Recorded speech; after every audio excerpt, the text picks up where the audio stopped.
সালাউদ্দিন সাহেব এবং আমাদের সিলেটের গৌরব ইলিয়াস আলী। কিন্তু ইলিয়াস আলীকে আমরা যতটুকু জানি হত্যা করা হয়েছে, কিন্তু সালাউদ্দিন সাহেব সশরীরে ফিরে আসছে। কখন ফিরে আসছে?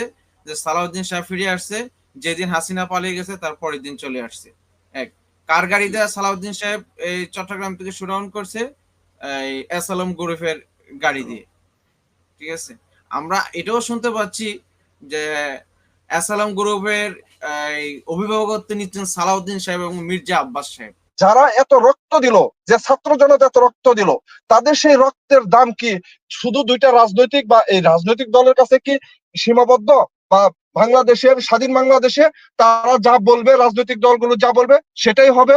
এটা এই জন্য কি 24-এ ছাত্র জনতা কি রক্ত দিয়েছিল বা জীবন দিয়েছে? এখন কথা হয়েছে এটা হলে বিপ্লবী সরকার না গণ অভ্যুত্থানের সরকার, না এটা হলো বিপ্লবী ছাত্র বিপ্লবের কারণে হলে এই হাসিনার সরকার হলে পতন হয়েছে। এখন এই জিনিসটা তো কিছু কিছু লোকের জন্য এটা করতে পারে না বিপ্লবী সরকার। এইটা করতে হইলে কি করণীয় আছে, বিপ্লবী সরকার ঘোষণা করতে হলে কি করণীয় আছে, আমার এই স্যারের কাছে এটা জানার ইচ্ছা। ধন্যবাদ। জি, ধন্যবাদ। ধন্যবাদ আপনাকে। জহির ইসলাম আনমিউট করে কোনো প্রশ্ন? আসসালামু আলাইকুম এনামুল হক মুনির ভাই, আপনাকে অনেক ধন্যবাদ আমাকে সুযোগ দেওয়ার জন্য। মারুফ রেজা স্যারকে অনেক ধন্যবাদ, স্যার একটা গুরুত্বপূর্ণ কথা বলছেন।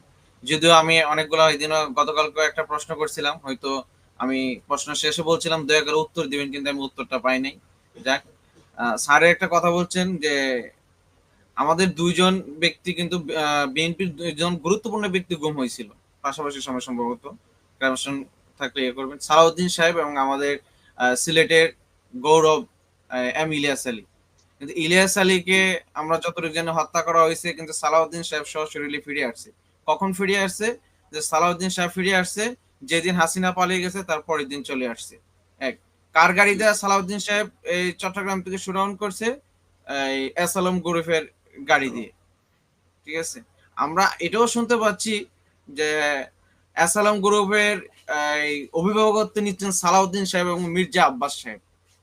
কিন্তু সরকার যেহেতু এস আলমের সমস্ত সম্পত্তি বাজেয়াপ্ত করছে, এবং আমরা এটাও জানি, আমরা বিভিন্ন গণমাধ্যমের সূত্রে জানতে পারছি যে মির্জা আব্বাস সাহেব মানে ঢাকাকে কন্ট্রোল করার জন্য ইসলামী ব্যাংকে তাদের লোক পাঠাইছে, এই মানে বর্তমান যে ইয়ে আছে, দায়িত্ব আছে, ওনাকে হেনস্থা করার জন্য। কিন্তু পরপরই সরকার এটাতে রাজি হয় নাই এবং সেটা করতে পারেনি। আমাদের প্রশ্ন, আপনারা বিএনপি কি নির্বাচন চাচ্ছে তাদের বর্তমান যে লুট, যে দুর্নীতি, লুট, সন্ত্রাসী কর্মকাণ্ড করতেছে তার বৈধতার জন্য, না বিএনপি নির্বাচন চাচ্ছে সংস্কার করার জন্য? বিএনপি যদি বলতেছে, বিএনপির অনেক, আমি আগে দেখে আসলাম এই ইয়ের টকশোতে, ফেস দ্য পিপল সাগর ভাইয়ের টকশোতে, যে বিএনপি জনগণ নির্বাচন চাচ্ছে, সরি আমি সরি এই বিএনপি নির্বাচন চাচ্ছে, জনগণও নির্বাচন চাচ্ছে। কিন্তু জনগণ যদি নির্বাচন চাই থাকে তাহলে হ্যাঁ এবং না ভোট কেন বিএনপি বলে না করার জন্য? এক দ্বিতীয় 2 নম্বর প্রশ্ন হচ্ছে যে এই আপনার, সরি আমার একটু সমস্যা হচ্ছে। জি, ধন্যবাদ আপনাকে। আমি জি, ধন্যবাদ। মামুন সাহেব আনমিউট করে কোনো প্রশ্ন থাকলে বলুন। হ্যাঁ, আসসালামু আলাইকুম সম্মানিত উপস্থিতি। ধন্যবাদ মারুফ স্যারকে এবং ধন্যবাদ সম্পূর্ণ নিরপেক্ষ আমাদের মনির ভাইকে, যিনি আমাদের সর্বদা কথা বলবার সুযোগ দান করে দেন। মারুফ স্যার, বাংলাদেশে আজ একটা নববর্ষের শুভেচ্ছা জানাচ্ছি। আজকে বাংলাদেশে দেখলাম নববর্ষের যে শুভেচ্ছা, ধর্ম বর্ণ নির্বিশেষে সকল দল মত, এই যে একটা বিশাল ভাব কমিটির মধ্য দিয়ে নববর্ষ পালন করলেন, এখানে তো কোনো আমরা বিপদের আশঙ্কা করলাম না। এর আগে আমরা প্রায় দেখতাম যে যে সন্ত্রাসীরা বোমা হামলা করবে, এটা সেটা কত কি নাটক ফাটক দেখতাম। সেখান থেকে আমরা একটা মুক্তি পেয়েছি, আমরা একটা স্বাধীনতা পেয়েছি। এই স্বাধীনতা থেকে আমরা মনে করি যে বাংলাদেশ একটা সভ্য জাতিতে ইনশাল্লাহ পরিণত হয়েছে। মারুফ স্যার, এই ধারাবাহিকতা আমরা সব সময় আশা করি ইনশাল্লাহ এই ধারাবাহিকতা থাকবে। আজকে জনগণের ক্ষোভ থেকে জনগণরা হয়তো কথা বলছে যে কখন আমরা ইলেকশন না হলে আমাদের জন্য ভালো হবে। এটা জনগণের আশা, কিন্তু আমরা একটা নিয়মতান্ত্রিক বাংলাদেশ চাই। এখানে গণতন্ত্রের পূর্ণ উদ্ধার হয়েছে, সময় মতো একটা নির্ধারিত ইলেকশন হবে, নির্বাচিত সরকার হবে, এটা আমরা কাম্য করি। কিন্তু বর্তমান পরিস্থিতির প্রেক্ষাপটে জনগণরা একটু দেরিতে ভোট চাচ্ছে। এটা কি জনগণদের পাওনা নয়? এতটুকু বিবেচনা করলে হয়তো আমরা 5 বছর চাচ্ছি না, একটু সময় চাচ্ছি যাতে দেশের পরিবেশটা ভালো হয়। এই বলে আমি আমার কথা শেষ করলাম। ধন্যবাদ সবাইকে। জি, ধন্যবাদ আপনাকে জনাব ইলিয়াস। ইলিয়াস সাহেব আনমিউট করেন, প্রশ্ন রাখলে বলেন। মিউট আছেন ভাই, আনমিউট করতে হবে, মাইকটা আনমিউট করেন। মাইক আনমিউট করতে হবে আপনার, মাইক আনমিউট মাইকটা করেন। আনমিউট জি বলেন, এখন বলেন। আপনার কাছে আমি একটা প্রশ্ন ছোট্ট করে, নির্বাচন ঠিক আছে, এই যে ইরানের আয়াতুল্লাহ খামেনির মতন উনি তো মনে করেন ওই দেশের প্রধান, তাই ডাক্তার ইউনূস যদি আমাদের দেশের প্রধান হয়ে নির্বাচন দেয় সমস্যা কি? আপনার একটা সাইড ছাড়া দিয়া সমস্যা কি? আপনার মনে হয় যে এখন যদি ভারত যেটা শুরু করছে ডাক্তার ইউনূস না থাকলে বিএনপির পক্ষে সামলানোর সম্ভব হইতো? জীবনে সম্ভব হইতো না, কারণ ওনাদের ফার্স্ট ক্লাস যে সব নেতাগুলা সব ডেয়ে গেছে লুটকারী, সব ডেয়ে গেছে লুটকারী, ক্ষমতা নাই তুই জীবনেও সামলানো হতো না। জি এই যে জি, ধন্যবাদ। ছোটখাটো যেসব নেতারা ধান খেতে আসছিল, বড় ডেরে ধান খেতে রাউন দরকার ছিল 6 মাস কিংবা 1 বছর, তোর লেগে বুঝতো। আমি রাজু স্যারকে দুটা কথা বলবো। প্রথম কথা হলো সালাউদ্দিন আহমেদ তো হলো একটু জোরে বলতে জিয়া হবে, সাউন্ডটা ফ্যামিলির, কম আসতেছে আপনার। সালাউদ্দিন আহমেদ তো হইলো জিয়া ফ্যামিলির একটা লোক। যেহেতু আমাদের তারেক রহমানের খালতো বোনের জামাই, তার আধিপত্য তো থাকবে দলের ভিতরে, এটা আমরা ভালো করে বুঝি। কিন্তু আমনের সালাউদ্দিন যে ভারতে গেছে, ওইখানে উনি 8 বছর ছিল, 9 বছর ছিল, ছিল ভালো কথা। হুম।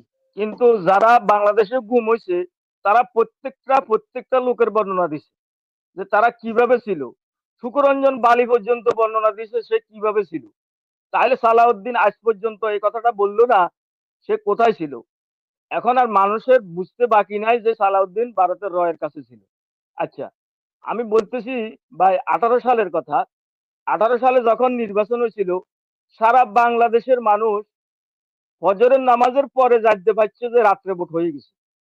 কিন্তু বিএনপির মহাসচিব 12টা বাজে ডিক্লেয়ার দেয় যে বাংলাদেশে সুষ্ঠু নির্বাচন হইতেছে। এখন এটাতে আমরা কি বুঝবো? যে এদেরকে নিয়ে যে বিএনপি তারেক রহমান যে খালেদা জিয়া এখনো ঘর সংসার করতেছে, দলে রাখতেছে, আসলে বিষয়টা কি? এক এক নেতা এক এক দিন এক এক কথা বলে, যে কথাগুলা মানুষ এখন আর বাংলাদেশের মানুষ শুনতে রাজি না।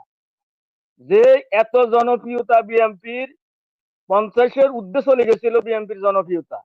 এই বিএনপির জনপ্রিয়তা আজকে গ্রাম অঞ্চলে দেখা যায় মানুষ ধিক্কার জানায়। যে ধিক্কার জানায় নেতাগুলা ওইখানে বসে বসে আওয়ামী লীগের সুরে কথা বলে, ভারতের সুরে কথা বলে, রয়ের সুরে কথা বলে, আর এলাকার চাঁদাবাজি, টেন্ডারবাজি, মাস্তানি যত কিছু আছে তারা এগুলা করতেছে। উপরের নেতারা একবার এক কথা বলে, কেউ ইসলামের বিপক্ষে বলে, কেউ অমুকের বিপক্ষে বলে, কেউ ডক্টর ইউনূসের সংস্কার মানে না। কিরে ভাই, ডক্টর ইউনূসে কি ক্ষতি করলো? ডক্টর ইউনূসে যে 8 মাসে যা কিছু এই বাংলাদেশের মানুষকে দেখাইছে, আমরা তো মনে করি বাংলাদেশের 55 বছরের মাধ্যমে বা 54 বছরের মাধ্যমে আমরা জিয়ারে পাইছি। প্রেসিডেন্ট জিয়া রহমানের পরে এখন কোন ব্যক্তিকে হিসাব করলে ডক্টর ইউনূস, আমি আর বিকল্প কোনো লোককে দেখি না। এখন বিএনপি কেন ডক্টর ইউনূসকে মানতে রাজি না? ওনাদের যে 31 দফা সংস্কারের দাবি ছিল, এই দাবির থেকে ওনারা এখন সরে গেছে। ওনাদের দলীয় এই দাবিগুলো ছিল যে একবার দুইবারের বেশি আপনার প্রধানমন্ত্রী হতে পারবে না, এটা তো ওনারা এখন নাই। এরপরে দেখা গেল কি দলের প্রধান হয়ে আপনার প্রধানমন্ত্রী হতে পারবে না, ওরা ওইটার মধ্যে ওনারা নাই। তাইলে ওনারা কিসের মধ্যে আছে? জনগণ তো এগুলো ধিক্কার জানা ভাই। জি, ধন্যবাদ। আপনারা বিএনপি করে আজকে যে আপনি যে আলাপ আলোচনা গুলো করছেন, এগুলো অত্যন্ত ভালো। যে আসলে আপনি বিএনপি করার পরেও বিএনপির কথাগুলোকে ছাড় দিতেছেন না। আপনাকে ধন্যবাদ ভাই। আসসালামু আলাইকুম রহমতুল্লাহ। ধন্যবাদ আমার প্রিয় একজন মানুষ শ্রদ্ধেয় মারুফ ভাই, আসসালামু আলাইকুম।